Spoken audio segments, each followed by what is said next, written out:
बुलढाणा जिल्ह्यात अन्न आणि औषध प्रशासनानं मोठी कारवाई केली आहे. शेगाव येथील संत गजानन महाराज मंदिर परिसरातील हॉटेल्स आणि मिठायांच्या दुकानांवर अन्न आणि औषध प्रशासनानं अचानक धाड घातली. या कारवाईमुळे संपूर्ण शेगाव शहरात आणि व्यापारी वर्गात प्रचंड खळबळ उडाली आहे. प्राथमिक माहितीनुसार दुकानांमध्ये विकले जाणारे खाद्यपदार्थ मानवी आरोग्यासाठी अत्यंत घातक आणि अपायकारक असल्याचा प्राथमिक अंदाज अन्न सुरक्षा अधिकाऱ्यांनी व्यक्त केला. सर्वात धक्कादायक बाब म्हणजे ग्राहकांची फसवणूक करत एका पदार्थाच्या नावाखाली चक्क दुसऱ्याच निकृष्ट दर्जाच्या पदार्थाची विक्री केली जात असल्याचा प्रकार या छाप्यात उघडकीस आला. अन्न विभागाच्या पथकानं कारवाई दरम्यान पेढे, खवा आणि इतर अन्नपदार्थाचे नमुने जप्त केले असून ते प्रयोगशाळेत तपासणीसाठी पाठवण्यात आले आहेत.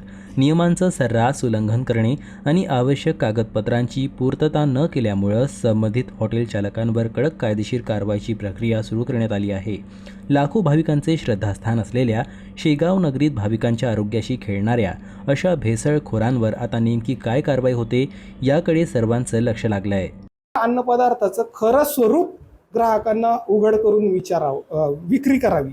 म्हणजे काय, उदाहरणार्थ आता मी हेच म्हणत होतो की जसं मावा पेढा म्हणता आहात, मलई पेढा म्हणता आहात, तर ग्राहकाच्या मनामध्ये एकच गोष्ट आहे की हा दूध किंवा दुधापासून तयार केलेला आहे, परंतु प्रत्यक्षामध्ये जी विक्री होते आहे ती पाम तेल, साखर आणि स्किम्ड मिल्क पावडर म्हणजे दुधाची जी पावडर असते त्यापासून बनवलेलं आहे. तर यामध्ये जे पाम तेल आहे त्याचा उल्लेख विक्रेते कुठेच करत नाही आहेत आणि अशा पद्धतीने इथे ग्राहकांची फसवणूक होत आहे आणि त्यामुळे ही कारवाई आता घेण्यात आलेली आहे आणि याचे नमुने लॅबला तपासणीसाठी पाठवले जातील आणि त्यानुसार आपण पुढची ॲक्शन यांच्या विरुद्ध घेणार आहोत.